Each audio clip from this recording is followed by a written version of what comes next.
Vice President Sara Duterte versus an alleged bagman who also claims to be a former aide of the Vice President. Now, Dad, itong bagman na to, nag-allege siya na siya daw ang kumukuha sa mga fundraising efforts ng 2022 campaign ni Vice President Sara Duterte. In fact, these are very bold claims kasi sinasabi niya na yung mga nagbigay ng mga funds para sa fundraising na to ay mga galing sa mga Philippine offshore gaming operators, yung mga dating mga infamous POGO operators na nag-ooperate sa mga online gambling or online mga scamming. Yun yung pagkakilala sa kanila ng buong lipunan pag sinabing POGO operators. And secondly, yung mga drug lords daw, yun yung mga second source na mga pinagkukunan niya ng mga fundraising. And he claims to have delivered these amounts of money in certain locations directed to him by the Vice President herself during the 2022 campaign. So these are very bold claims now. Now, talking about politics and yung mga illegal fundraising or fundraising in general, marami mga tao sa netizens na nagsasabi na they would believe that many politicians, not just the Vice President, are also engaged in this, no? Pero yun nga lang, syempre, nag-respond na yung Office of the Vice President dismissing the claims, no? They're saying na isa itong fishing expedition or paninira para sa 2028 presidential bid ng Office of the Vice President, Sara Duterte. So, posibleng paninira to. Kung di pa siya proven, posibleng paninira to. So, ngayon, let's talk about politicians in general, no, Dad? Kasi marami mga netizens na nagsasabi na may mga alam daw sila sa mga mayor ng bayan nila or sa mga gobernador ng bayan nila na may nagpa-fundraising daw sila sa mga gintong klase mga, sources. Now, why is this the case, Dad? Bakit ginto yung naging common knowledge or open secret sa ating lipunan na alam na pala ng lipunan na may mga ginto, at bakit gintong klase yung mga tao ang mga nagbibigay ng pondo sa mga gintong klaseng politiko? Sige, isa-isahin natin yung mga nabanggit mong issue kasi una yung mga allegations laban kay Vice President Sara Duterte, no. Kasi ang naging problema lang dito dahil katatapos lang siyang magkaroon ng kaso, yung plunder case na sinampa sa kanya tapos sinundan nito. Kaya syempre yung mga kababayan natin nag-iisip tuloy na baka naman ito'y kumbaga paninira, no, pagbabatong putik dahil nga parang nangangamba sila sa kanyang pagkakandidato sa 2028. So isang sa mga dahilan 'yon, no? Kasi nag-fail yung impeachment, so baka iniisip ng mga pro-Duterte supporters na another attempt to destroy the name of the Vice President, hindi ba? Correct, no? Kasi nga ganun ang normal na thinking ng tao lalo na pag ganito may politika, iniisip nila lagi na sinasabi na pinopolitika lang yung issue, no? So yun ang isang angle doon. But on the other side of the coin, yung sinasabi mo nga sa mga politiko, bakit ba nagiging issue to yung pagtanggap ng mga ganitong kalalaking donasyon na patago sa mga illegal na sources, no? Yung sinasabi ng drug lord, wedding lord, at kung ano-ano pa, no? So bakit kasi ganon? So kung i-analyze natin, no, normally kasi pag tumatakbo yung mga kandidato, lahat ng mga congressman o yung mga mayor ng mga maliliit na lugar, so syempre ang problema doon, wala kasi talaga malalaking mga negosyo o negosyante sa lugar na yon, no? So dahil wala, so syempre sino magbibigay sa kanila ng malaking donasyon o sapat na donasyon, di ba?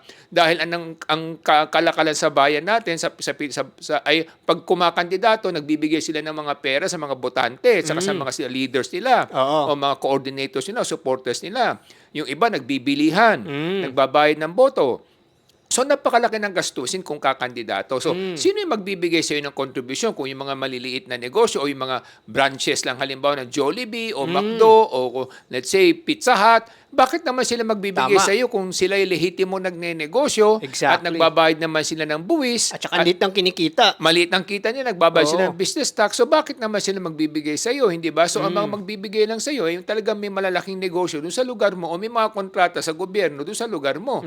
Kaya nga, ang normally dyan, ang nahihingan nila yung mga contractors, isa yan, no? Pangalawa, yung mga drug lord, wedding lord, sila yung nakakapagbigay. Oo, sila yung mga nakakapagbigay, gambling lords, no? So, kasi malaki yung kita. Kasi malaking patong nila, malaking kita nila, kaya sila yung may kapasidad o kakayahan na magbigay ng mas malaking donasyon sa mga local politicians, no? Lalo na pag local, even national, let's say congressman o senator, normally yan ang mga inaasahan mong donors mo, no? Kaya nga, kung mga pangkaraniwang negosyante lang, siyempre maliit lang talaga yung bibigay sa iyo. And napakalaki ng gastusin. Nakita naman natin sa mga huling nakaraang eleksyon, no? Nakita natin, no, na mga senador kung gumastos 500 milyon, 1 bilyon, ilang daang bilyon, di di ba? Oo. So magkano yun? Kung magkano lang sweldo ng senador, di ba? Kahit na sabihin mong kumikita siya halimbawa ng 400,000 a month, kahit na gawin mong 6 na taon yan, magkano lang yan, di ba? So wala pang wala pang 30 million. Oo. Pero bawat eleksyon, gagastos sila ng mahigit kumulang 200 billion, 300 billion. Saan nila kinukuha yung So perang parang yun? palugi Correct. So, pagka national position kasi, lalo na senador saka presidente, yun ang mga challenge doon, no? Kung senador ka, wala kasing masyadong kapangyarihan kundi legislatura. Oo. So, inaasahan mo, mga donors mo galing sa mga malalaking negosyo. Pero pag congressman ka, siyempre, mas maliit yun, no? Oo. Kasi marami kayo eh. Oo. So, at siyempre, pag Pangulo, mas maraming options yan. Kasi Oo. sa pagpangulo ka, meron kang executive power, mas maraming mga malalaking legal na negosyo na pwedeng manuyo sa iyo Exactly. at manligaw sa iyo at gusto nilang suportahan ka. Kasi kung manalo ka, poprotektahan mo o susuportahan mo yung mga negosyo nila. Oo. So yung mga big businesses, normally they will only support the president Exactly. and a few senators, Oo. no? And maybe a very handful of congressmen na malapit sa kanila.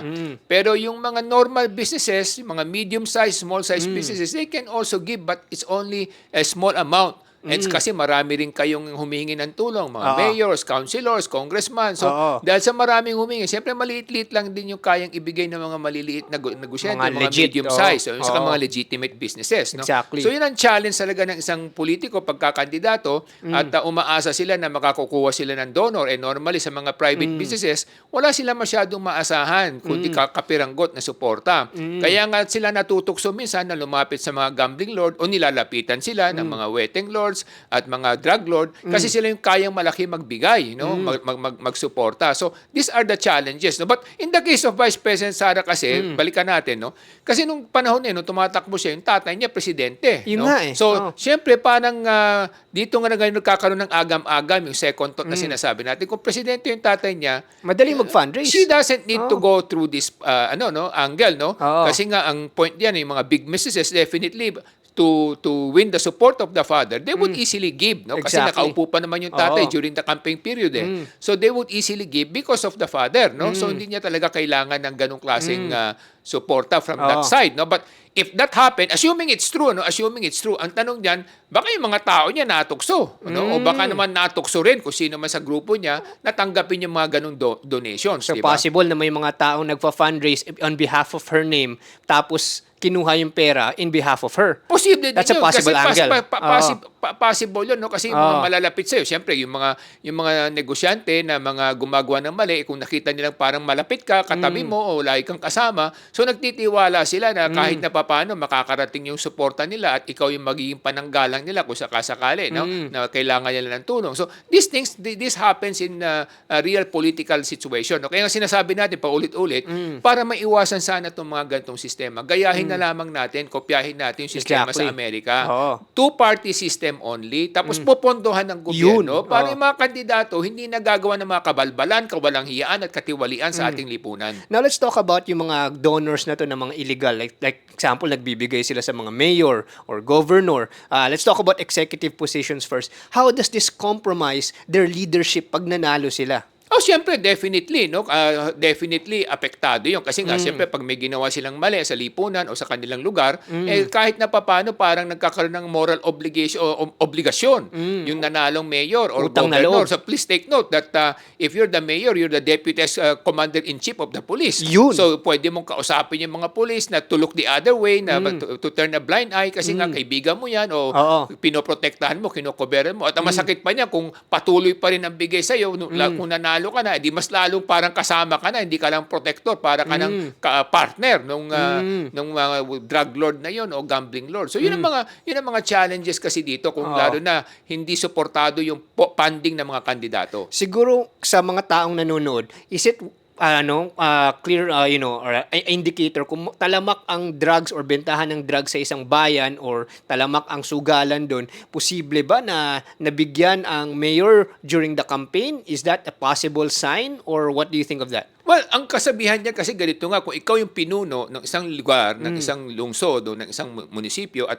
mayroong mga ganyan talamak na nangyayari sa ganyang lipunan o sa kanyang pinamamahalaan, definitely hindi umaalis na hindi pagsuspetsahan na kasama ka. Kasi Oo. bilang the head, if you're, let's say, the mayor or the president or the governor of the area, you're supposed to have a lot of eyes and ears on the ground. Kaya Yun. marami kang tao, marami kang supporter, marami kang leader, marami kang coordinator, mga may police intelligence nagre-report fund pa. sa'yo. May intelligence fund ka pa. So, Oo. nalalaman mo kung sino at sino doon sa lugar mo. Di ba? Kung hinahayaan mo silang mamayagpag doon, dalawang iisipin ng tao. Either kasama ka o nakinabang ka o nakikinabang ka. Oo. Hindi mo maalis na isipin ng tao yung ganun. Kasi nga, talaga naman ganun ang nangyayari sa mga probinsya lalo na, 'di ba? Kahit naman dito sa Metro Manila nangyayari rin 'yan, no? Siyempre, ikaw yung head eh. Ikaw yung namumuno eh. So alam mo kung ano yung nangyayari unless talagang medyo may kamangmangan ka at medyo hindi mo alam talaga dahil nahalal ka lang dahil sumikat ka pero hindi mo nalilin lang ka pero kahit naman paano malalaman mo rin at makakarating din sa tenga mo dahil lalo pag nasa kapangyarihan ka maraming chuchuwawa diyan.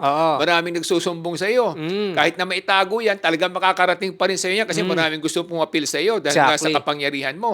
So ganun yun talagang kaya nga masisisi ka pag talamak yan na ganyan bentahan ng droga, pasugalan, etc. sa lugar mo na hindi na check at hindi na uhuli at hindi na papatigil, di ba? Kasi nakikita naman natin sa ibang lungsod eh. Kung talagang gusto ng alkalde na ipatigil yan, talagang titigil kasi nga takot sila sa kanya dahil meron siyang police power at tapos meron siyang hindi lang police power, meron siyang political power na talagang supilin yan at ipatigil yan. No? So, hindi ka rin nila masaktan kasi nga habang nasa kapangyarihan, katakot sila na mapapahamak din sila dahil sa laki ng pangalan mo, laki ng kapangyarihan mo sa lugar na yon. So, these are the issues. Kasi may mga nagsasabi, porket mo may nagbebenta ng drugs or may konting pasugalan sa isang lugar, paano kung nailusot lang yun, na mapagbibintangan ba kagad yung mayor? So, yung level kung talamak ba siya o pakonti-konti lang, hindi ba yun yung basis natin? Yes, correct. Kung paminsan-minsan lang nangyayari at tapos hindi naman talaga kumbaga may series o sequence, siguro minsan napapalusutan, no? Yung ibang ginagawa naglalamay tapos nagpapasugal, no? Para yun ang kanilang cover, no? So siyempre hindi mo naman maawat yun dahil kultura na natin, tradisyon na pag may lamayan, siyempre may inuman, may pasugalan, doon sila kumikita, di ba? Ganun naman normal yan eh. Pero kung talagang yung head mahigpit, talagang mapapagbabawal yan kasi nga lalo na kung presidente ka halimbawa kung gusto mong ipatigil lahat yan siyempre talagang matatakot sa iyo ang tao, no? Kaya katulad ng sinasabi ko nga nung nakaraang ating vlog na si President Marcos Sr. nung siya naging Pangulo at nag-martial law talagang pina-firing squad niya si Lim Seng, no? At natakot lahat kaya nawala talaga yung droga for a while, no? Tapos bumalik na lang ulit later. So yun ang mga issues diyan, no? So yan yung mga sinasabi natin kung talagang gusto ng Pangulo o ng leader magagawa, no? For example, sa Singapore, no, napakita rin naman natin, no, na si Lee Kuan Yew na talagang napatigil din niya yan. Ano? May mga nakakalusot pa ilan-ilan pero nahuhuli agad, no? So ganun din, ibig sabihin kung talagang bibigyan ng iron hand yan, ng kamay na yung kamay na bakal na hindi papatay, kamay na bakal papakulong yung mga taong yan at parurusahan. Kahit na paano mababawasan at talagang kung meron man kakaunti na lang ang mangyayari. Yun ang sitwasyon. Yung isang possible case naman na sinasabi rin ng ibang netizens, paano kung yung leader hindi qualified o tatanga-tanga, bobo yung nahalal, porket nepo baby lang siya o pinasahan lang siya dahil dynasty, posible bang hindi niya alam o pinapaikutan siya ng mga establishment ng mga nakaupo na mga posisyon doon na naupo nung pamilya niya tapos siya nag-take over, hindi sinasabi sa kanya na may ganung problema tapos ito nag-aral sa abroad tong naupo, hindi niya alam kung talaga kung ano yung galawan ng lipunan, posible din ba yung ganung kaso? Meron din, no, sa mga iba-ibang probinsya na nakita natin, may mga ganyang sitwasyon, no, na nangyayari yan, no. Pero eventually kasi katulad sinabi ko, kahit na medyo hindi mo alam yung nangyayari, makakarating pa rin sa tenga mo yan, no? So, unless na lang siguro kung talagang parang wala ka na lang pake, talagang gusto mo lang yung titulo at gusto mo na maging sikat at yung mga biyaya, then siguro maaring malulusutan ka kasi nga parang wala kang pake, no? So, ang mga tao mo naman ang makikinabang. So, kasi sila yung gagawa ng paraan dahil nakita nila na wala kang pake, sila naman ang mananamantala. So, nangyayari din yan, no? Na pagsasamantalahan minsan ibang leaders kasi nga yung mga leaders, parang sa kanila, wala akong pake dyan. Tatapusin ko lang itong term ko at pagkatapos doon, tapos na ako. Nagpakasaya lang. Merong ganon. May mga ganon sitwasyon na kita na sa iba-ibang probinsya, meron din ganyan. No? Pero katulad sinasabi natin, malalaman mo pa rin kasi maraming magsusumbong at magkukwento sa iyo, lalo na pag sa kapangyarihan. Kahit gaano ka tanga or kahit gaano ka unqualified yung leader, talagang malalaman niya. Malalaman mo at malalaman mo kasi nga maraming ang chuchuwawa na sinasabi natin. When you're in a position of power, maraming a lot of people will come to you, magsisip-sip, higop na nga sabi ng Oo. iba, no? Kasi nga gusto nilang pumapel, gusto nilang magkwento sa'yo dahil para makahingi na sila ng pabor sa'yo. So these are very common situations all over. Actually, hindi lang naman sa Pilipinas kahit naman sa Amerika nangyayari din yan. Kahit sa Amerika nakikita natin, 'di ba? Meron din mga talamak din ng droga doon, no? Kasi doon naman yung mga locals, no, mga governors, mga mayors, no? So nasasaka nila 'yon, no? Kung ano yung gagawin nila. Pero pag yung presidente mahigpit, medyo mababawasan, matatakot sila. Pero pag maluwag, medyo dadami. So Exactly. it's the same. It applies all over the world, hindi lang naman sa Pilipinas. Oh, exactly. One of the cases nga ng isang mayor na na-involved sa Pogo was the former mayor Alice Guo, who got popularly scandalized, no? Nagkaroon ng isang malaking Pogo hub right at the back of the parang municipal hall nung Bamban sa Tarlac, no? So that was one of the cases na right now na naipin sa kanya na she was taking, support from a Pogo or gambling operator, or sometimes they call it even an evolved scam hub after not just gambling. Anyway, that's the allegations against Alice Guo, who's going through the case right now. But aside from that, talking about fundraising in particular, no, doesn't this show something in our society na bakit kailangan na napakalaking pera para tumakbo sa mga kahit maliit na bayan lang or kahit maliit na posisyon lang? Doon nakakapagtaka. For president, I understand, kasi syempre national yan, ang dami mong kailangan ikutan na lugar, just the logistical budget alone to move through all the islands of the Philippines to campaign is really a Herculean gastusan, no? Pero dito sa mga maliliit na bayan, the fact na naririnig natin na ang gastusan hundreds of millions, tapos sa NCR bilyunan ang pagtakbo ng mayor sa isang bayan dito sa Metro Manila, where any city in Metro Manila umaabot na ng bilyunan ng gastusan para lang sa eleksyon. Doesn't this say something na parang bakit ang laki ng gastos? If majority of that is just spent for, logistics and materials, I don't think aabot naman ng billion, don't you think? Well, kasi nga, ang nangyayari kayo sa mga halalan at kampanya, kasi nga normally, umaasa yung mga tao na bibigyan mo sila ng biyaya, no? So, normally, pag may pa-meeting, nagbibigay na 500, 1,000, mga gano'n, no? So, siyempre, lahat yun, gastos yun, napakalaki, no? Pangalawa, may bilihan pa ng boto. Yun. Pangatlo, siyempre, yung mga leaders mo, yung mga barangay chairman, umaasa din na bibigyan mo sila ng biyaya. Yun. Di ba? Siyempre, umaasa sila lahat. Oo. So, siyempre, dahil sa gano'n papersa ka na gumawa ng paraan para maibigay yung mga hiling nila o kanilang